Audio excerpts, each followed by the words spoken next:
Event partner जैसा international, event partner चांदनी hospital, event partner राष्ट्रीय ब्राह्मण युवा समाज।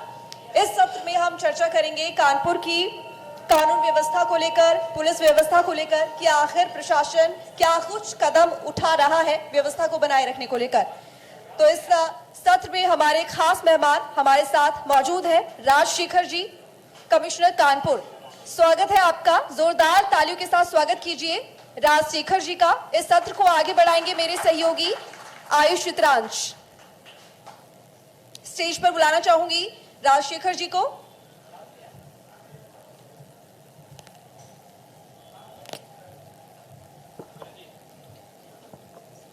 Over to you Ayush. Thank you Ritu. तो कानपुर स्मार्ट कैसे बने, कानपुर के डेवलपमेंट का प्लान क्या है और कानपुर को विकास के पथ पर कैसे आगे बढ़ाया जाएगा। प्रशासन की भूमिका बहुत महत्वपूर्ण होती है। प्रशासन सिर्फ इतना ही भर नहीं कि कानून व्यवस्था को मेंटेन करना है, प्रशासन की उससे भी और बड़ी भूमिकाएं हैं, उस पर चर्चा करते हैं। राजशेखर जी, सबसे पहले स्मार्ट सिटी पे ही आते हैं, क्योंकि अभी आपने हाल में ही इस तरीके के बहुत सारे आपने जो है डिसीजंस लिए हैं जिसमें आप स्मार्ट सिटी को और बेहतर करने के लिए आगे बढ़ रहे हैं। 100 करोड़ के कुछ प्रोजेक्ट्स हैं शायद। कैसे कानपुर को लेकर के आपने विकास का खाका खींचा है और उसको एग्जीक्यूट कैसे करेंगे ग्राउंड के ऊपर, ये थोड़ा सा आपसे समझना चाहूंगा। मैं सर्वप्रथम तो इस टीवी चैनल के सभी आयोजकों को और जो आज यहाँ पे आए हुए प्रतिभागी के रूप में, जिसमें कि हमारे माननीय जनप्रतिनिधिगण भी है और उसके साथ साथ कानपुर नगर के वो सभी सम्मानित जाने माने गणमान्य भी है जो कानपुर के विकास के साथ डायरेक्टली इनडायरेक्टली जुड़े हुए हैं। तो मैं पूरा आपका टीम को, इंडिया न्यूज़ के टीम को भी धन्यवाद दूंगा और इस इवेंट को कानपुर में कानपुर अधिवेशन के रूप में ऑर्गेनाइज करने के लिए भी मैं धन्यवाद देता हूँ उस चीज़ों पे। जहाँ तक बात है कि कानपुर स्मार्ट सिटी का, ये बिल्कुल सही है कि पिछले आप देखेंगे तो 4-5 सालों में स्मार्ट सिटी के कारण जो एक सकारात्मक एक कह लीजिए कि ओपिनियन किसी भी शहर के बारे में हुआ है तो वो स्मार्ट सिटी की वजह से बहुत हद तक हुआ है। ये सिर्फ कानपुर में ही नहीं, बट जितनी भी स्मार्ट सिटी है उत्तर प्रदेश के है या भारत के लगभग 100 से ज्यादा जो है स्मार्ट सिटीज है। और वहां पे अगर आप देखा जाएगा तो जो पिछले 4-5 सालों में कानपुर में जो विकास हुआ है, ये कानपुर का हम लोगों का जो रैंकिंग था पिछले 2 साल पहले, ये लगभग 22 का रैंकिंग था और 1 साल पहले हमने इसको 14 तक रैंकिंग को बढ़ाया, इंप्रूव किया है। और उसके साथ साथ अभी देखेंगे तो इस वर्ष जो वर्तमान में जो रैंकिंग कुछ महीने पहले निकाला गया था ऑल ओवर इंडिया, ये 7वें रैंक पे है पूरे इंडिया में। मतलब 100 में से हम लोग 7वें रैंक पे है। बट एक निरंतर प्रक्रिया है, विकास एक निरंतर प्रक्रिया है। हम लोग भी अभी बहुत सारे काम नीचे हुए हैं, बहुत सारे हो रहे हैं और बहुत सारे ऐसे हैं जो पाइपलाइन में हैं। तो हमें उम्मीद है कि आने वाले 1-1.5 साल में जो प्रोजेक्ट्स ऑनगोइंग चल रहे हैं वो सभी प्रोजेक्ट्स कंप्लीट होंगे और होने के बाद जो है वो जनता को समर्पित किए जाएंगे। और ये भारत सरकार का और उत्तर प्रदेश सरकार का बहुत ही एक महत्वाकांक्षी एक परियोजना के रूप में लिया गया है इस प्रकार। लेकिन एक इंपॉर्टेंट चीज ये जानना चाहूंगा, चूंकि जब भी हम लोग डेवलपमेंट की बात करते हैं तो बहुत सारे क्यू पॉइंट्स होते हैं और एक बहुत हम कह सकते हैं कि एक ब्रॉडर वे में इसको देखना पड़ता है, क्योंकि बहुत छोटी छोटी चीजें और कुछ बड़ी चीजें भी हैं जिस पर आप लोग फोकस करते हैं। अभी आप लोगों का फोकस किस चीज पर, अगर कोई 2-4 चीजें मैं और जानना चाहूं जिस पर आप लोग बिल्कुल लग के काम कर रहे हैं कि नहीं ये करना है, इसको कानपुर से हमको पूरी तरह से इसको सही करना है या इसको सुधारना है, वो क्या है?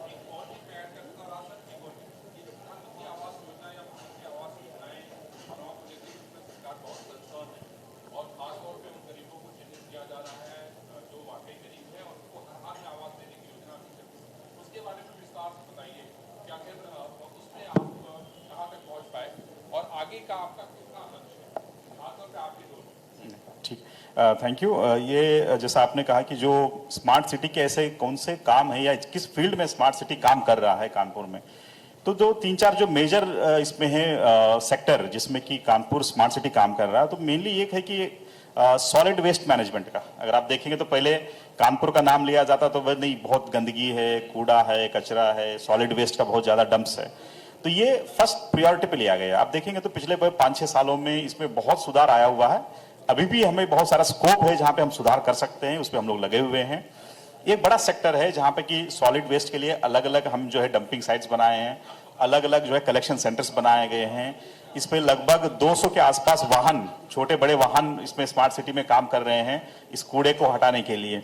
तो ये बड़े पैमाने पे उस पर काम हो रहा है। सेकंड जो हम लोगों ने लिया है स्पोर्ट्स, खेल को बढ़ावा देने के लिए। तो उसमें अगर देखेंगे तो हमारे यहाँ पे जो पालिका स्टेडियम बना हुआ है, तो ये ऑलमोस्ट आप कह लीजिए नेक्स्ट 1.5-2 महीने में कंप्लीट हो जाएगा। अराउंड 90% हम लोग का फिजिकल प्रोग्रेस है।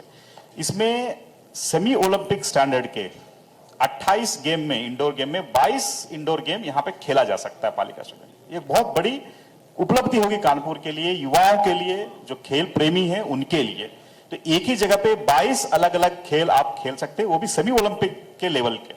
तो इसमें अभी हाल ही में चीफ सेक्रेटरी महोदय ने विजिट किया था और उसको देख के बहुत अप्रिशिएट किया उन्होंने कि बहुत अच्छा कंसेप्ट और बहुत अच्छे तरीके से वहां पे आ रहा है। आने वाले दिनों में इसका बेनिफिट मिलेगा। उसी तरह से देखेंगे तो हम लोगों का जो ग्रीन पार्क क्रिकेट स्टेडियम है, हर व्यक्ति जो क्रिकेट जो है प्रेमी है या क्रिकेट खेलता है या कोई खेल से जुड़ा हुआ है, वो ग्रीन पार्क क्रिकेट स्टेडियम को तो जरूर जानेगा। 70 साल का इतिहास है, लेकिन अब तक जो है अनफॉर्चुनेटली वहां पे कोई ऐसा एक एग्जीबिशन से ये हो या विजिटर गैलरी हो या कोई भी अगर देखना चाहेंगे कि ये 70 साल का इतिहास क्या रहा है, तो कोई ऐसे जो है ऑप्शन नहीं था, सुविधा नहीं थी। कानपुर स्मार्ट सिटी ने जो है विजिटर गैलरी के रूप में इसको टेकअप किया है। अब देखेंगे तो पूरा 70 साल का वहां पे इतिहास किसी भी क्रिकेट प्रेमी को देखने को मिलेगा, चाहे वो विरल फोटोग्राफ्स हो, मोमेंटोज हो, क्रिकेट के इक्विपमेंट्स, चाहे बैट बॉल्स, ये साइंड जितने भी हमारे पास 22 जो है क्रिकेट मैचेस के साइन ये है और बैट्स है। एक ऑडियो विजुअल बनाया गया है जहां पे 70 साल के पूरे इतिहास को हम लोग जो है 10 मिनट में दिखा रहे हैं व्यूवर्स को। तो इस तरह से जो एक ये पूरा ऑल ओवर इंडिया और इंटरनेशनल लेवल पे इसको तर्ज पे किया करने का प्रयास किया गया है। वो भी आने वाले 1.5 महीने में जो है उसका भी इनॉग्रेशन जो है प्रस्तावित किया गया है। उसके अलावा एक कन्वेंशन सेंटर, क्योंकि कानपुर एक इंडस्ट्रियल हब है, बिजनेस हाउस है और आप कह लीजिएगा ये एक फाइनेंशियल कैपिटल है उत्तर प्रदेश का। लेकिन यहाँ पे कोई ऐसा सुविधा अब तक नहीं थी कि जिससे कि कॉन्फ्रेंसेस कर सके, एग्जीबिशन कर सके वहां पे। तो अब क्या होगा, ये कानपुर कन्वेंशन सेंटर के नाम से स्मार्ट सिटी ने टेकअप किया है। लगभग 90 करोड़ का प्रोजेक्ट है, करीब 25% वहां पे कंस्ट्रक्शन हो चुका है और हमें उम्मीद है कि आने वाले 1.5 साल में ये प्रोजेक्ट कंप्लीट हो जाएगा। ये जब होगा तो जितने भी आप देखेंगे तो जैसा लखनऊ में इंदिरा गांधी प्रतिष्ठान है, उसी के छोटे तर्ज पे कानपुर में भी आपको वो सुविधा मिलेगा। इससे इंडस्ट्री को, बिजनेस को बहुत बढ़ावा मिलेगा। लेकिन एक चीज बहुत इंपॉर्टेंट जो कि सर ने भी आपसे कहा, चूंकि प्रशासन ने की जो भूमिका है वो यही है कि जो शासन ने योजनाएं बनाई हैं उनको आपको धरातल पर उतारना है। जैसा सर कह रहे थे कि प्रधानमंत्री आवास योजना या मुख्यमंत्री आवास योजना या बहुत सारी वेलफेयर की स्कीम, उसको सही तरीके से एग्जीक्यूट करा पाए, तब भी सही मायने में स्मार्ट सिटी की जो एक हम लोग जो कंसेप्ट है या जो परिकल्पना है वो साकार होती है। उस दिशा में कैसे प्रयास कर रहे हैं? बिल्कुल सही है कि ये जो बात आई थी कि प्रधानमंत्री आवास योजना और मुख्यमंत्री आवास योजना का कानपुर इसमें भी अग्रणी जो है भूमिका निभाता है। यहाँ पे लगभग 10,000 के आसपास जो प्रधानमंत्री आवास जो है बन चुके हैं और कुछ आवंटन ऑलरेडी हो चुके हैं और कुछ जो है आवंटन की प्रक्रिया में चल रहा है। ये भी जो प्रक्रिया भी सरल करने के लिए और आसानी से गरीब व्यक्ति लोन ले और आसानी से जो है वो अपना जो भी किस्त है उसको चुका ले, उस एंगल से जो है ये कार्रवाई किया जा रहा है। और इसमें जिला प्रशासन और कानपुर डेवलपमेंट अथॉरिटी मिलके जो है इस पे काम कर रहे हैं। हमें उम्मीद है कि आने वाले दिनों में एक बेहतर परिणाम जो हाउसिंग सेक्टर में है, हाउसिंग सेक्टर में मिलेगा। मैं ये भी बता दूं कि आपके स्मार्ट सिटी का एक अभिन्न प्रयास के रूप में इलेक्ट्रिक बसेस को भी लिया गया है, क्योंकि पोल्यूशन के लिए कानपुर बहुत ही एक कह लीजिए कि नेगेटिव लिस्ट में आता था हमेशा पोल्यूशन को लेके। तो उसके लिए जो है वो मैं माननीय प्रधानमंत्री जी का और माननीय मुख्यमंत्री जी का धन्यवाद देना चाहूंगा कि उन्होंने कानपुर में मेट्रो लेके आ गए और इतना तेज गति से। ये इंडिया का सबसे फास्टेस्ट कंस्ट्रक्टेड मेट्रो है और सबसे मॉडर्न मेट्रो है आज के डेट में। प्रधानमंत्री जी ने भी अपने संबोधन में कहा कि कानपुर मेट्रो जो 24 महीने में बनना था वो 22 महीने में बनके कंप्लीट हो गया, मतलब एक रिकॉर्ड कायम हो गया है और ये आज के डेट में पब्लिक के लिए खुला हुआ है। उसी तरह से जो इलेक्ट्रिक बस का देखेंगे तो 60 इलेक्ट्रिक बस हमारे यहाँ पे चल रहे हैं और बहुत ही एक हाई एंड के बसेस है और पब्लिक बहुत पसंद कर रही है उस पर। और गर्मी के मौसम में क्योंकि फुल AC बसेस है और इंपॉर्टेंट रूट पे चल रहे हैं, तो उसका भी फायदा जो है आम जनमानस को मिल रहा है और एक तरफ जो है पॉल्यूशन को भी जो है कम हम लोग करने में कामयाब हो रहे हैं। बिल्कुल, लेकिन राजशेखर जी, ट्रैफिक एक बहुत बड़ी समस्या है और स्मार्ट सिटी में जब तक ट्रैफिक स्मूथ ना हो तब तक हम स्मार्ट कैसे समझे? आपने कहा मोड ऑफ जो ट्रांसपोर्टेशन है उसको आप लोग हाईटेक कर रहे हैं, लेकिन एक तो लोगों को बेसिक सिविक सेंस वो कैसे, या वो जागरूकता के लेवल पर कैसे ला रहे हैं आप लोग? और दूसरा ये है कि जो ट्रैफिक की प्रॉब्लम है, कानपुर की एक बहुत बड़ी समस्या है, या मेजर हम लोग देखें जितने भी सिटीज हैं वहां पर ये प्रॉब्लम है, उसको आप लोग कैसे आइडेंटिफाई करके दूर कर रहे हैं? इस दिशा में क्या प्रयास है? देखिए, इसमें हम लोग जो इसको दो पार्ट में डिवाइड कर सकते हैं। ये बिल्कुल सही है कि कानपुर एक सबसे बड़ा शहर है आबादी के इसमें उत्तर प्रदेश का। वाहन की संख्या भी कानपुर में सबसे ज्यादा है उत्तर प्रदेश में कंपेयर करेंगे, और यहाँ पे कानपुर में 5 नेशनल हाईवे गुजरते हैं, तो इसलिए जो हैवी ट्रैफिक होता है वो भी बहुत ज्यादा है। और इसमें 3 नेशनल हाईवे तो सिटी के अंदर से गुजरते हैं, तो उसकी वजह से भी ट्रैफिक जाम होती है। तो इसमें 2 चीज पे हम लोग काम कर रहे हैं, और ये स्मार्ट सिटी का भी प्रोजेक्ट है और ट्रैफिक पुलिस का भी जॉइंटली है। जो ITMS है, इंटीग्रेटेड ट्रैफिक मैनेजमेंट सिस्टम, इसके लिए यहाँ पे जो है पूरा एक ICCC बना हुआ है, integrated command and control centre. वहां पे पूरे एरिया को CCTV से हम लोग कवर कर रहे हैं। ऑटोमेटिक ट्रैफिक सिग्नल्स 50 जगह पे लगे हुए हैं, 40 जगह पे अभी काम कर रहे हैं। 10 पे जो है, क्योंकि वो मेट्रो के काम चल रहा था तो वो बाधित है, अभी जब काम खत्म हो जाएगा तो फिर से वो प्रारंभ हो जाएंगे। और उसके साथ साथ ऑटोमेटिक नंबर प्लेट रिकॉग्निशन से चालान जनरेट होके उनके घर पे डिलीवर होना, ये भी सिस्टम हमारा यहाँ चल रहा है। तो ये तो हो गया आपका एनफोर्समेंट में। एक चीज मैं ये भी बता दूं कि मैं यहाँ पे लगभग 21 महीने हुए मुझे, बट पिछले जो है 1 साल से मैं यहाँ पे एक सकारात्मक ये देख रहा हूँ पब्लिक में, क्योंकि जब तक पब्लिक का बिहेवियर में परिवर्तन नहीं आएगा तब तक कितने भी हम लोग कोशिश कर ले उन्हें, तो उनके साथ लगातार हम लोग जो है एक संवाद बनाए हुए हैं। अभी देखेंगे तो जहां पर भी रेड लाइट है, पहले लोग रुकते नहीं थे, आजकल रेड लाइट का सम्मान करते हैं, रुकते हैं, चाहे हमारी भी गाड़ी हो चाहे किसी का भी जो है व्यक्ति गाड़ी हो, सब गाड़ी रुक जाता है इस पे, क्योंकि एक अवेयरनेस सभी में आया हुआ है। दूसरा देखेंगे तो बेल्ट लोग जो है पहनना शुरू कर दिए हैं उस पे, ठीक है, क्योंकि कल्चर डेवलप करने में टाइम लगेगा, लेकिन सेफ्टी को देखते हुए बेल्ट पहनना शुरू कर दिए। बच्चे भी टोकते हैं कि उनको अगर बेल्ट नहीं पहने तो जो है बेल्ट पहनने के लिए पेरेंट्स को ये करते हैं। ऑटोमेटिक चालान जो जनरेट होके जाता है, किसी को टोकने की जरूरत नहीं है, कोई सिपाही रोकने की जरूरत नहीं है। अगर आपने रेड लाइट क्रॉस कर लिया तो आपके घर पे जो है वो 3 दिन में ईमेल के माध्यम से नोटिस आ जाएगा, आपको नोटिस चालान जो है कोर्ट में जाके जमा करनी पड़ेगी। तो वो सिस्टम भी काम कर रहा है इस पे। अब धीरे धीरे लोगों में अवेयरनेस आ रहा था, आप देखेंगे तो लोग जो है ट्रैफिक रूल्स को सम्मान करना। लेकिन इसी से रिलेटेड एक सवाल, अभी चूंकि इसके पहले भी चर्चा हो रही थी यहाँ पर, और ये सवाल उस समय भी उठा था कि जो चालान है ये अच्छा सिस्टम है कि लोगों को चालान आप भेज रहे हैं, ऑनलाइन भी चला जा रहा है, लेकिन उसमें बहुत गलत भी चालान लोगों को जाते हैं। किसी ने ट्रैफिक रूल का वायलेशन नहीं भी किया है तब भी उसको चालान पहुंच जा रहा है। ये जो दिक्कतें हो रही हैं लोगों को, इसको कैसे दूर फिर करेंगे आप? देखिए, जो वायलेशन होता है वो ऑटोमेटिकली कैमरे से जो है वो कैप्चर होता है। कैमरा सिर्फ एक फोटो नहीं खींचता है, एक वायलेशन का 6 फोटो खींचता है अलग अलग एंगल से। तो अगर एक को कोई कंफ्यूजन है तो वो आके देख भी सकते हैं हमारे यहाँ पे कि उन्होंने वायलेट कहाँ किया है और किस एंगल पे वायलेशन रिकॉर्डेड हुआ है।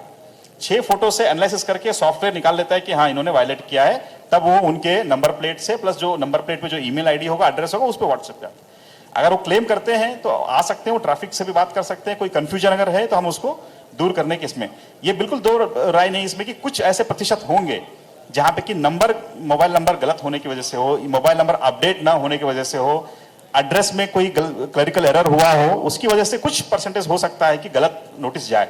अगर वो हमारे संज्ञान में लेके आएंगे तो हम उसको ठीक कर लेंगे। बट इसका दूसरा है ट्रैफिक को लेके, दूसरा जो पहलू है वो सबसे इंपॉर्टेंट पहलू ये है कि आपका जो रिंग रोड बनने का है, क्योंकि जो सिटी के अंदर से ट्रैफिक गुजरता है, इसकी वजह से हमारा 50% ट्रैफिक का प्रॉब्लम वो हैवी गाड़ियों की वजह से। तो ये भारत सरकार की पहल से और माननीय मुख्यमंत्री की पहल से आप हम लोग का जो रिंग रोड का अलाइनमेंट है, 93 किलोमीटर का एक रिंग रोड कानपुर का अलाइनमेंट सैंक्शन हो चुका है। अब उम्मीद है कि मुझे जल्दी शीघ्र ही ग्राउंड लेवल पे उसको देखने को मिलेगा, उसकी सकारात्मक पहलू। ये रिंग रोड बनने से क्या होगा कि जितने भी हमारा 40% हैवी ट्रैफिक है जो नेशनल हाईवे से है, वो सब बाहर से निकल जाएगा। तो ऑटोमेटिकली हमारा जो ट्रैफिक का कंजेशन है बहुत हद तक हमारा कम होगा। अगर ट्रैफिक की प्रॉब्लम सही हो जाए कानपुर में तो मुझे लगता है आधी से ज्यादा समस्या तो अपने आप दूर हो जाएगी। कुछ सवाल है सर आपका, सर हाँ पूछिए। सर, स्मार्ट सिटी के लिए स्टेशन जो हमारे कानपुर का है वो वहाँ की साफ सफाई नहीं है, हम कैसे कह सकते हैं कि हम स्मार्ट हैं? आपका ओवरब्रिज टूटा हुआ है जो कि झकरकटी से लेके टाटबिल तक का है, वहाँ पे बड़ा एक्सीडेंट हुआ था, पूरे कानपुर ही नहीं पूरे भारत में इलेक्ट्रिसिटी बस द्वारा जो हुआ था। लटक गई थी। अभी भी कुछ दिन पहले एक उसमें वो रिक्शा लटक गया था। शहर में गंदगी का अंबार भी है। आप वहां पे चले आइए, पनकी पे जहाँ सेंटर बना हुआ है कूड़े वाला, वहां पर लोग, अभी कल परसों ही खबर में था, सारे चैनलों में था, अखबारों में था कि आग लगा दी गई थी। तो वायु प्रदूषण सूचकांक भी हमारा कानपुर का काफी ऊपर है। तो इन परिस्थितियों में हम कैसे कह सकते हैं कि हम स्मार्ट सिटी में जी रहे हैं? बहुत बढ़िया सवाल है सर। हाँ, देखिए, हमेशा विकास कंटिन्यूअस प्रोसेस है। हम किसी भी लेवल पे नहीं कह सकते कि हमने हर चीज को अचीव किया है। हम ये कह सकते हैं कि पिछले सालों को देख के हमने बहुत बेहतर जो है रिजल्ट लेके आए हैं, और आगे आने वाले दिनों में भी हमें और काम करना है। ये बिल्कुल सही, सफाई में भी हमें और इंप्रूवमेंट करनी है, ट्रैफिक में भी इंप्रूवमेंट करनी है, और एयर पोल्यूशन में भी इंप्रूवमेंट करनी है। पिछले 1 वर्षों में अगर आप प्रेम नगर से आगे बढ़े तो छोटी छोटी गलियों में 7 मंजिला इमारत खड़ी हो गई है। वहां पे इतनी गंदगी का अंबार है, जहां पर 2 फीट और 3 फुट की गली है और 7 मंजिला इमारत है, जो कि मानक के विपरीत भी है। और कहीं ना कहीं स्मार्ट सिटी के जो वादे हैं हम लोग उसमें धब्बे लगाती है। देखिए, स्मार्ट और सिटी इसकी लगातार शिकायत के बाद किसी को दलाल साबित कर दिया जाता है, कहीं पे कार्रवाई नहीं होती है, एक तरफा कार्रवाई होती है। इस पर भी प्रश्न है हमारा। अच्छा, आपका शुभ नाम मैं जाना चाहूंगा? नीरज तिवारी। नीरज जी, जो आपने बात जो उठाए, क्योंकि हम लोग यहाँ पे क्लैरिटी हो जाए, जो स्मार्ट सिटी का कंपोनेंट अलग होते हैं, स्मार्ट सिटी के जो टारगेट्स है वो अलग है। जो आप बात कर रहे हैं वो स्मार्ट सिटी का कंपोनेंट नहीं है, ठीक है। वो जो है केडीए का या डेवलपमेंट अथॉरिटी का एक अलग सेक्टर है, एक अलग विंग है। उस पर जो भी कंसर्न है आवश्यक कार्रवाई मुझे उम्मीद है कर रहे होंगे। वहाँ की रोडें चौड़ी नहीं होंगी, अतिक्रमण होगा, हम लोग निकल नहीं पाएंगे, तो हम लोग स्मार्ट सिटी ठीक है, आप उस प्रोजेक्ट को लेके आ जाइएगा, प्रस्ताव लेके आइए, समस्या कंसर्न डिपार्टमेंट उसको संज्ञान में लेगा, देखेगा कि क्या बेहतर हम लोग कर सकते हैं उस दिशा में। ठीक है, थैंक यू। ठीक है सर, अब आते हैं स्मार्ट सिटी के साथ साथ लॉ एंड ऑर्डर के ऊपर भी, और खासतौर से जिस तरह की जो जी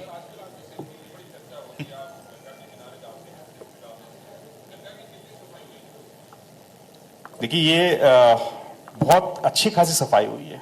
मैं ये कह दूं कि जो अगर आप 6-7 साल पहले गंगा को देखते और आज देखेंगे, बहुत अंतर है। और आज के डेट में जो है हम गर्व के साथ कह सकते हैं कि जो पहले जो स्थिति थी पोल्यूशन को लेके, जो गंदे नाले सीधे गंगा में जो है जाते थे, या इंडस्ट्रियल पोल्यूशन वो सीधे गंगा में छोड़ा जाता था, अब नहीं है। हाँ, ये हो सकता है कि कभी कभी जो है ओवर जो है फ्लो की वजह से, या कभी कभी जो है बरसात के पानी की वजह से गंगा में जो है कभी कभी शिकायत आती है कि नाले जा रहे हैं या पोल्यूशन ये आ रहा है। तत्काल हम लोग कार्रवाई करते हैं, रोकते हैं उस पर। अभी भी हम ये कह सकते हैं कि कानपुर के सारे नाले गंगा में एक भी नाला नहीं गिर रहा है। तो अभी देखिए, अभी जितने भी मेजर नाले हैं सब टैप हो चुके हैं। छोटे छोटे 4-5 नाले हैं, उसके लिए प्रोजेक्ट हमारा भारत सरकार से अभी शीघ्र ही स्वीकृत हुआ है, और हमें उम्मीद है कि आने वाले 6 महीने में जो हमारा नमामि गंगे प्रोजेक्ट है उसके तहत वो जो छोटे छोटे वाले भी है, जो हम लोग उसको भी टेकअप कर लेंगे। बट मेजर जितने भी बड़े नाले हैं वो है। एक और मैं आपको इसी, क्योंकि आपने अच्छा ये टॉपिक इसमें ये किया था कि क्योंकि मैं चाहूंगा कि जो है आपके चैनल के माध्यम से लाखों लोगों तक ये संदेश भी जाए। ये एक भारत सरकार ने अभी हाल ही में डिसीजन लिया है, और वो सैंक्शन भी हो गया, ग्राउंड लेवल पे उसका काम भी शुरू हो गया है। जितने भी आप देखेंगे जाजमऊ में नदी के किनारे, गंगा तट के किनारे बहुत सारे सैकड़ों ऐसे जो है टैनरीज है, लेदर के जो इंडस्ट्रीज लगे हुए हैं, ये 50 सालों से लगे होंगे वहां पे। बहुत अब क्या होता था कि कभी रिस्क होता है कि कभी गंदा पानी जो है, अनट्रीटेड पानी इंडस्ट्री का जो गंगा में चले जाए। अब क्या होगा कि मेगा लेदर क्लस्टर एक प्रोजेक्ट है, लगभग 400 एकड़ का प्रोजेक्ट है, यहां से 29 किलोमीटर दूर कानपुर शहर से, वो सैंक्शन हो चुका है, लैंड एक्वायर हो गया है, और हमें उम्मीद है कि कंस्ट्रक्शन जो है शीघ्र ही वहां पे शुरू हो जाएगा। वहां पे 400 फैक्ट्रियां, ये जितने भी है लेदर के सब, ये सब फैक्ट्रियां वहां शिफ्ट होंगे आने वाले दिनों में, और वो national highway and ring road से कनेक्टेड होगा। तो उसकी वजह से ट्रैफिक जाम का भी कम होगा, पोल्यूशन, क्योंकि वहां पे हाई एंड का सब बनेंगे, ट्रीटमेंट प्लांट बनेगा, वहां पे मॉनिटरिंग चीजें होगी वहां पे, तो ये सब शिफ्ट हो जाएंगे। तो आप देखेंगे तो एक बेहतर जो है सफाई, गंगा सफाई के अभियान में एक बेहतर जो है वो साबित होगा ये प्रोजेक्ट। सर, एक चीज और जानना चाहूंगा, क्योंकि जब प्रोजेक्ट्स हम लोग सुनते हैं या प्लानिंग हम लोग सुनते हैं, तो क्या टाइम बाउंड है ये चीजें? क्योंकि बहुत डिले होता है बहुत चीजों में। हम लोग देखते हैं एक फ्लाईओवर बनना शुरू होता है, उसकी कुछ डेडलाइन होती है, वो उसको क्रॉस कर जाता है। स्मार्ट सिटी में क्या इसको आप लोगों ने डेडलाइन में आप लोगों ने इसको लाया है, और अगर ला पा रहे हैं तो उसको कितना अचीव कर पा रहे हैं? जो टारगेट लेके चल रहे हैं वो कितना अचीव हो रहा है? हाँ, इसमें हम इस आपके क्वेश्चन को 2 पार्ट में हम डिवाइड करेंगे। एक होगा कि जो स्मार्ट सिटी के प्रोजेक्ट्स है, दूसरे होगा कि जो अन्य डिपार्टमेंट के प्रोजेक्ट है या भारत सरकार के प्रोजेक्ट है या अन्य जो डिपार्टमेंट। तो जो स्मार्ट सिटी के प्रोजेक्ट्स है, तो मैं ये कह लूं कि स्मार्ट सिटी के जितने भी प्रोजेक्ट्स अभी है जो वर्तमान में हम लोगों ने कंप्लीट किया पिछले 1 साल में, ये सब जो भी डेडलाइन तय किया गया था उससे महीने, 2 महीने, 3 महीने पहले ही कंप्लीट हो चुके हैं। आने वाले दिनों में भी हमारे 31 प्रोजेक्ट अभी हम लोगों ने हाल ही में स्वीकृत किया है इस पे। ये सभी प्रोजेक्ट जो है, जो डेडलाइन होगा उससे 3 से 4 महीने पहले हम लोग कंप्लीट करेंगे। स्मार्ट सिटी में एक अच्छी खास बात ये होती है कि स्मार्ट सिटी के लिए फंड की दिक्कत नहीं होती है, स्मार्ट सिटी के लिए मैनेजमेंट की दिक्कत नहीं होती, क्योंकि उसके लिए इंडिपेंडेंट पूरा सेटअप होता है, मॉनिटरिंग मैकेनिज्म होता है। तो उसकी वजह से क्या होता है कि हमारे प्रोजेक्ट जो है टाइमली, हम वीकली मॉनिटरिंग करते हैं साप्ताहिक रूप से, ग्राउंड लेवल पे भी एंड जो है उसका प्रोग्रेस कंसर्न डिपार्टमेंट से भी। तो उससे क्या होता है कि हमें टाइम बाउंड मैनर में हमें फंड मिलने की वजह से और मॉनिटरिंग, रिगरस मॉनिटरिंग की वजह से सब टाइम से कंप्लीट हो जाते हैं चीजों पर। अन्य जो है विभागों के प्रोजेक्ट में ये हो सकता है कि कहीं बजट मिलने में डिले हो रहा हो, या कोई ऐसा लीगल या टेक्निकल इश्यू हो जिसकी वजह से वो प्रोजेक्ट बहुत लेट चल रहा हो, तो उसकी वजह से हो सकता है कि थोड़ा डिले प्रोजेक्ट्स में होते हैं। उनको भी हम लोग कोशिश करते हैं कि कंसर्न डिपार्टमेंट से समन्वय बना के उसको भी टाइमली हम लोग निस्तारण कर लें। लेकिन आपको क्या लगता है कानपुर के लिहाज से सबसे चैलेंजिंग क्या है आपके लिए? जब हम लोग स्मार्ट सिटी के उन तमाम पैरामीटर्स पर देखते हैं तो आपको क्या लगता है कि कानपुर में कौन सी चीजें ऐसी हैं जो बहुत चैलेंजिंग हैं और जिस पर आप लोग ने विशेष फोकस किया हुआ है कि नहीं ये हमको करना है और ये हमारी प्रायोरिटी में है, ये सुधरेगा तो इसके साथ जो बहुत सारी चीजें कनेक्टिंग है वो अपने आप से ही हो जाएंगी? सबसे बड़ा चैलेंज कानपुर में क्या है स्मार्ट सिटी में? ये बहुत ही एक मतलब अच्छे सवाल है इसमें, क्योंकि हर व्यक्ति का या हर डिपार्टमेंट का एक प्रायोरिटी होना चाहिए कि किस दिशा में वो काम करेंगे। ये बिल्कुल इसमें दो राय नहीं कि कानपुर हमेशा दशकों से इंडस्ट्री के लिए, बिजनेस के लिए जाना जाता है और एक कॉमर्शियल कैपिटल भी है ये। तो इंडस्ट्रीज बहुत सारे ऐसे हुए पिछले सालों में कि यहाँ पे कुछ कठिनाई, चाहे वो बिजली की सप्लाई को लेके हो, चाहे पोल्यूशन को लेके हो, और चाहे उनको उपयुक्त समय पर अच्छी जगह पे लैंड जो है न मिलना हो, तो बहुत सारे कारण की वजह से इंडस्ट्री शिफ्ट हो रहे हैं। और जब इंडस्ट्री शिफ्ट होता है तो एम्प्लॉयमेंट में कमी आ जाती है। तो उसको देखते हुए हम लोगों का प्रायोरिटी ये है कि हम इंडस्ट्रीज को जो यहाँ पे है उनको तो संरक्षण करें और उसके अलावा और जो इंडस्ट्रीज आ सकते हैं उससे जुड़े हुए हैं उनको एनकरेज करें। इसलिए देखेंगे तो जो मास्टर प्लान बन रहा है इस बार डेवलपमेंट अथॉरिटी का, कानपुर डेवलपमेंट अथॉरिटी का, ये मास्टर प्लान 2031 के लिए जो है, उस मास्टर प्लान में हम इसका प्रोविजन किए गए कि इंडस्ट्री के साथ कंटिन्यूअसली हम लोग जो है उनके टच में हैं। उनकी सुविधा के लिए किस जगह पे इंडस्ट्री की बेल्ट बनाना चाहिए, किस जगह पे ट्रांसपोर्ट हब बनाना चाहिए, किस जगह पे जो है उनका यूटिलिटी, मिक्स्ड यूटिलिटी होना चाहिए, हॉस्पिटल हो, होटल्स हो, उस तरह का, वो हम लोग जो है उनके साथ टाई अप करके हम लोग ये कर रहे हैं। इसमें प्रोविजनिंग किया जाएगा ताकि और इंडस्ट्रीज को ग्रोथ करने में, ये जब ये मास्टर प्लान लागू हो जाएगा तो बहुत मदद मिलेगी उस पर। पॉल्यूशन को लेकर के किस स्तर पर आप लोगों ने अपने स्मार्ट सिटी के अंदर प्रयास किया है? क्योंकि ये एक बहुत मेजर प्रॉब्लम है और जब हम लोग AQI का इंडेक्स देखते हैं, अभी तो फिलहाल उस तरीके से नहीं है, लेकिन लगातार हम लोग देखते हैं कि वो बढ़ता रहता है। कानपुर में पॉल्यूशन भी एक बहुत बड़ी समस्या है और स्मार्ट सिटी के पैरामीटर्स में ये भी इंक्लूडेड है। इस दिशा में कैसे प्रयास कर रहे हैं कि कानपुर कम से कम इस पैरामीटर्स पर भी अच्छा परफॉर्म कर पाए? देखिए, इसमें जो है अगर हम पोल्यूशन को, एयर पोल्यूशन को अगर हम देख लें, इसको हम लोग 3 मेजर कैटेगरी में डिवाइड कर सकते हैं। एक वो है जो वाहन की वजह से पोल्यूशन है, जो व्हीकुलर पोल्यूशन हम कहते हैं। सेकंड वो है कि जो हाउस होल्ड बर्निंग करते, मतलब लोग जो है कंडे जलाएंगे या जो है लकड़ी जलाएंगे घर के इसके लिए। थर्ड हमारा ये है कि आपका जो कंस्ट्रक्शन एक्टिविटीज की वजह से है, जो होता है कि वो डस्ट जिसके वजह से, ये तीनों में अगर देखेंगे तो व्हीकुलर पोल्यूशन का अब जो है जितने भी नए मॉडल्स व्हीकल्स आ रहे हैं वो सब जो है मानक के अनुरूप आ रहे हैं और एक लेवल तो वहीं पे कंट्रोल होता है। दूसरा कि जब जो है व्हीकल का चेकिंग की जाती है RTO के पास, तो वो अब बहुत स्ट्रिक्ट है कि कहीं पे भी अगर वो PUC जो कहते हैं पॉल्यूशन अंडर चेक, अगर वो मानक पूरा नहीं कर रहा है तो वो गाड़ी पास नहीं होती इसमें। उसके अलावा जितने भी उस तरह की गाड़ियां हैं जो है 10 साल 15 साल, जो भी उसका हर व्हीकल का एक अपना लाइफ होता है, अगर वो लाइफ पूरा किया है तो हम लोग उनको चिन्हित करते हुए उनको ऑफ रोड कर रहे हैं। ये पूरा लिस्ट ट्रैफिक वालों के पास भी है और पूरा लिस्ट स्मार्ट सिटी के इस पे ही। एक स्मार्ट सिटी में भी अगर कोई ऐसा नंबर प्लेट हमें कैच हो जाता है तो हम लोग फिर से जो है वो टीम को भेज के उस गाड़ी को ऑफ रोड कर देते हैं इस पे। तो ये जो है गाड़ियों के इस पे वो कार्रवाई की जा रही है। उसके अलावा जो कंस्ट्रक्शन एक्टिविटीज में है, अगर आप देखेंगे तो कंस्ट्रक्शन एक्टिविटीज पहले सिटी में बहुत सारे हो रहे थे, अब थोड़ा इसको शिफ्ट होकर आउटस्कर्ट्स में चले गए हैं। इसके साथ देखेंगे तो मेजर रोड्स पे इस साल हम लोगों ने 10 बड़े रोड लिए हैं, जहां पे कि रोड के साइड में जो पटरी, कच्ची पटरी होती है, उस पे पूरा धूल होता है। धूल की वजह से ऐसा लगता है कि जब आप ट्रैवल करते हैं बस में या इसमें, ऐसा लगता है कि पूरा धूल ही धूल हो रहा है। तो ये 10 सड़कें लिया गया नगर निगम से, तो उन 10 सड़कों का इस वित्तीय वर्ष में जो पैच बचा हुआ उसमें इंटरलॉकिंग करके नाली का प्रोविजन की जा रही है, ताकि जो है जब व्हीकल ये करे तो धूल ना उड़े। इंटरलॉकिंग के नाली की वजह से जो है वो ये आप देखेंगे तो ये 4 सड़क पे तो हो चुका है ऑलरेडी, मेट्रो का रूट पे भी हुआ है और अभी 6 सड़कों पे चल रहा है काम। मुझे उम्मीद है कि 3 महीने से 4 महीने में वो काम भी आपका पूरा हो जाएगा उस चीज में। पुलिसिंग कितनी मॉडर्न हो रही है, हाईटेक हो रही है स्मार्ट सिटी के अंदर, क्या ये चीजें भी हाईटेक होती हुई नजर आ रही हैं आपकी, और अगर उस दिशा में आप लोग प्रयास कर रहे हैं तो कैसे? ये देखिए, पुलिस का एक कंपोनेंट है ITMS, integrated traffic management system. इसमें क्या है, जॉइंट एफर्ट है। इसमें प्रशासन, स्मार्ट सिटी, ट्रैफिक पुलिस और RTO, तो ये चारों का एक जो है आपके लिए एक कंबाइंड इसमें रेस्पॉन्सिबिलिटीज है, जिम्मेदारी है। तो इसमें वहां तो हाईटेक तो है, हमारे पास हर व्हीकल को आप मॉनिटरिंग कर सकते हैं कि जो मूवमेंट हो रहा है रोड पे, वायलेशन को कैप्चर कर सकते हैं, आप उनको नोटिस दे सकते हैं, प्लस पब्लिक एड्रेस सिस्टम से आप अनाउंसमेंट भी करा सकते हैं।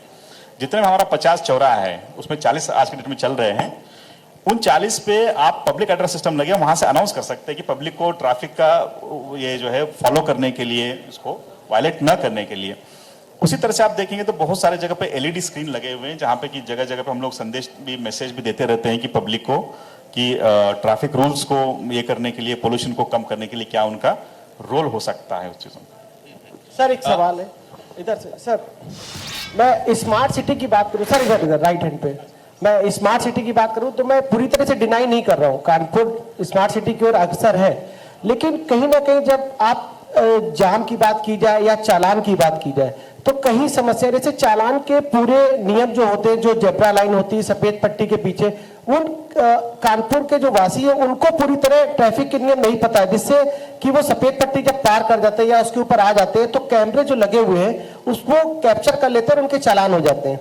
या तो यातायात नियम बताए जाए यहाँ की जनता को, या ऐसा कुछ किया जाए, ऐसा कुछ प्रावधान है क्या? सर नाम बता दें अपना। सर अमित भदौरिया। नहीं, अमित जी को मैं धन्यवाद दूंगा, बहुत ही एक रिलेवेंट उन्होंने प्रश्न पूछा है इसमें। देखिए, ट्रैफिक रूल्स हम लोगों को बचपन से ही एक सिलेबस होना चाहिए, क्लास में पढ़ाना चाहिए कि क्या, क्योंकि कभी ना कभी हर व्यक्ति कोई ना कोई वाहन यूज करेंगे या उनके परिवार वाले यूज कर रहे हैं चीजों पे। तो जब तक हम अपने आप अवेयर नहीं होंगे कि ट्रैफिक रूल्स क्या है, कैसे फॉलो करना चाहिए और वायलेशन पे क्या कार्रवाई होगी, क्या नियम कानून है, इसके बारे में जानकारी होना चाहिए। ये भी हम लोग इस मत से भी है कि जो है हर क्लास में, प्राइमरी हो, जूनियर हो, इंटरमीडिएट में ट्रैफिक मैनेजमेंट को लेके एक अलग से सेशन हो, अलग से चैप्टर हो, ताकि लोग पहले से बचपन से ही जानें। सेकंड ये है कि बिल्कुल सही है कि बहुत सारे जगह पे लोग समझ नहीं पाते कि हमने कब क्रॉस किया कि नहीं किया। तो उसके लिए आप देखेंगे तो मेजर रोड्स पे जिब्रा लाइन का, व्हाइट पट्टी का एंड येलो पट्टी का वो चल रहे हैं इस पे, ठीक है। ये सतत प्रक्रिया है। कुछ जगह पे होता है कि बरसात की होने की वजह से, रोड गड्ढे होने की वजह से, डैमेज होने की वजह से मिट जाता है, तो हर साल 2 साल में जो है वो हम रबर स्ट्रिप जो है वो बनाते हैं। वो कैमरा उस तरह से सेटिंग होती है इसको, जो कैमरा कि वो चेक करता है कि वो रेड स्ट्रिप पे कैमरा पड़ी रहती है, जैसे रेड स्ट्रिप कोई क्रॉस करता है एंड रेड लाइट है तब वो कैप्चर करता है। हाँ ठीक है, तो ये आपके जो सजेशन सही है। इसके अलावा एक और जो है ट्रांसपोर्ट डिपार्टमेंट में एक अच्छा काम किया है, जब भी आप वाहन खरीदने जाएंगे, चाहे 2 व्हीलर हो 4 व्हीलर हो, उसमें वो मैंडेटरी है कि वो खरीदने वालों को वहां पे टिप्स बताते हैं कि ट्रैफिक रूल्स क्या क्या है और कैसे आपको फॉलो करना चाहिए, वायलेशन करने पे क्या क्या होगा। ये अगेन ये जिम्मेदारी हम लोगों की भी है। हम ये नहीं कह सकते कि हाँ शोरूम वाला हमें नहीं बता रहा है या सरकार हमें नहीं बता रही है। अगर मैं खरीदने जा रहा हूं तो मेरा जिम्मेदारी बनता है कि अगर वो शोरूम वाले में मुझे बताएंगे कि आप अगर आप 4 व्हीलर ले रहे हैं तो ये रूल्स एंड कंडीशन है, ये ट्रैफिक के ये है और ये इस तरह से आपको चालान होगा नियम, तो मुझे सीखना चाहिए रुचि लेके, क्योंकि मेरा जान मेरे लिए कीमती है और मैं औरों को जान भी बचा सकता हूं। तो वो थोड़ा अवेयरनेस हम लोगों में आ जाए अपने आप में तो बेहतर परिणाम मिलेंगे इसमें। धन्यवाद सर। कानपुर मैनचेस्टर रहा है और आपने कहा मिलों को फिर से जिंदा किया जाएगा। हम लोगों के विश्व प्रसिद्ध लाल इमली जो है बंद पड़ी है, मजदूरों को साल साल भर से पैसा नहीं मिल रहा है और ये कानपुर ही नहीं पूरे भारत की शान हुआ करता था।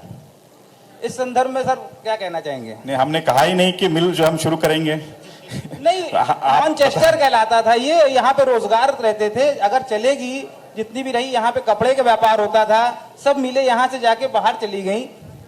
सर दूसरा चट्टा, ये पॉलिटिकल सवाल है, हमारे साथ पॉलिटिकल मेहमान होंगे, वो आपको उसका बेहतर जवाब देंगे। सर एक चीज और, चट्टा भी था, चट्टा यहाँ से जाना, नहीं जनता जानना चाहती है, हम आपको जवाब दिलवाएंगे ना। अभी कुछ लोग होंगे हमारे साथ जुड़ेंगे, आप उनसे आराम से पूछेगा। सर एक चीज थोड़ा सा इसमें और मैं समझना चाहूंगा, क्योंकि अभी प्रधानमंत्री ने भी जो गति शक्ति योजना शुरू की, विभागों के बीच में जो कोऑर्डिनेशन होना चाहिए, क्योंकि ये सबका एक तरीके का कोऑर्डिनेशन जब बेहतर होगा तभी आप उन सारी चीजों को एग्जीक्यूट कर पाएंगे। क्या इस योजना से या फिर आप लोगों का जो कोऑर्डिनेशन है तमाम विभागों के साथ, क्या वो आपको लग रहा है कि पूरी तरह से हो पा रहा है और इसलिए आप लोग इतना तेजी के साथ आगे बढ़ पा रहे हैं, या जो गोल अचीव आप लोग कर रहे हैं उसके पीछे ये भी एक बड़ा कारण है, कोऑर्डिनेशन प्रॉपर हो रहा है? नहीं, ये आपने एक अच्छा मुद्दा उठाया इस पे कि गति शक्ति, हाँ ये भारत सरकार का एक एम्बिशियस प्रोजेक्ट है इस पे। तो एक और जो है सकारात्मक जो पिछले 1 साल 1.5 साल में आया हुआ कानपुर के लिए, लॉन्ग टर्म में कानपुर इंडस्ट्री को, बिजनेस को बहुत बढ़ावा मिलेगा, वो है DFCC, डेडिकेटेड फ्राइट कॉरिडोर। तो DFCC का क्या है कि जो है आपको जो आपका सामान जो यहाँ से उत्पाद होता है इंडस्ट्रीज में, और जो बाहर से रॉ मटेरियल आता है उस इंडस्ट्री के लिए, दोनों के लिए बहुत बेनिफिशियल है। पहले होता था कि दूर कहीं पे उतर के ट्रांसपोर्टेशन पे कॉस्ट लगती थी, टाइम लगता था, अब नहीं। अब हमारे यहीं पे कानपुर में ही जो है वो DFCC का हब बना हुआ है। जितने भी ट्रेन से आएंगे गुड्स, जो रॉ मटेरियल है और जो कंप्लीटेड गुड्स जो कानपुर से बाहर जाएंगे देश विदेश में, वो सब जो है DFCC के माध्यम से आसानी से जाएगा। पैसा बचत होगी, टाइम बचत होगा और पोल्यूशन भी इसमें कम होगी।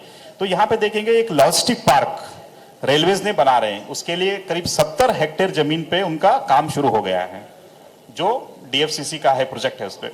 उसी तरह से गति शक्ति में जो अभी फिलहाल 1 वीक पहले ही हम लोगों की मीटिंग हुई थी national highway authority of India के साथ, उनका भी जो है 50 एकड़ का एक जो है वहां पे लॉजिस्टिक पार्क वो भी बना रहे हैं कि रिंग रोड के पास में। तो रिंग रोड के पास में उनका लॉजिस्टिक होगा, हाईवे से ट्रकें आएंगे और इस लॉजिस्टिक पार्क में सामान उतरेंगे और ट्रेन से सामान जो है बाहर जाएगा या ट्रेन से सामान आ जाएगा। तो इस तरह से एक जो है गति शक्ति को मिला के प्रोजेक्ट ये किया जा रहा है। समन्वय बहुत बेहतर है, चाहे स्टेट गवर्नमेंट की एजेंसीज हो चाहे भारत सरकार की एजेंसीज हो, क्योंकि ये ज्वाइंट एफर्ट है। जब सब लोग जो है मिलकर काम करेंगे तो बेहतर परिणाम मिलेंगे। आजकल हम लोग देख रहे हैं, चूंकि अभी मुख्यमंत्री योगी आदित्यनाथ ने भी 100 दिन का एजेंडा पूरा सेट किया हुआ है, और जाहिर बात है कि जब मंत्रियों के ऊपर 100 दिन के एजेंडे की जिम्मेदारी है तो फिर वो एग्जीक्यूट करने की जिम्मेदारी आप लोगों के ऊपर भी आ जाती है।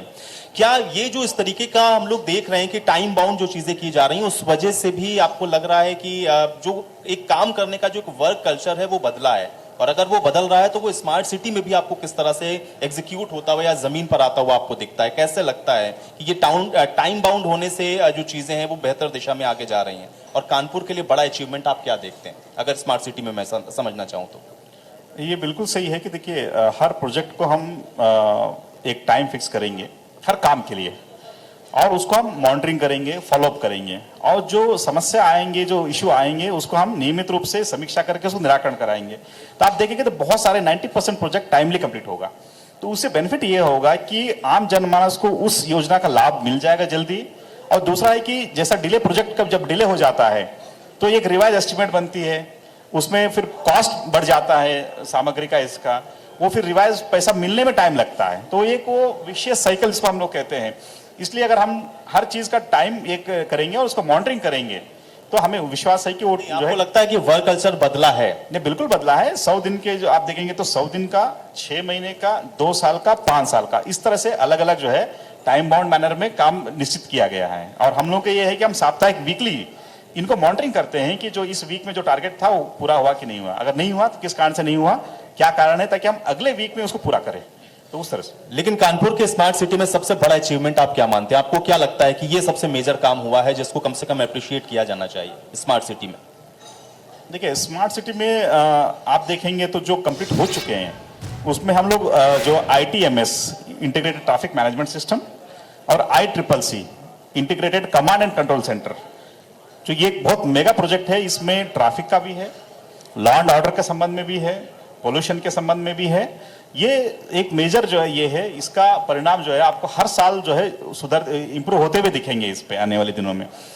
सेकंड ये है कि आप देखेंगे तो हमारा इलेक्ट्रिक बसेस एक अच्छा एडिशन है सिटी की ट्रांसपोर्ट पे करने के लिए। इस आने वाले 1 महीने 2 महीने में हमें 40 और इलेक्ट्रिक बसेस मिलेंगे, तो टोटल 100 जो है इलेक्ट्रिक बसेस होंगे, जो स्मार्ट सिटी, नगर निगम और सिटी ट्रांसपोर्ट के ज्वाइंट एफर्ट से जो है वो कराया जा रहा है।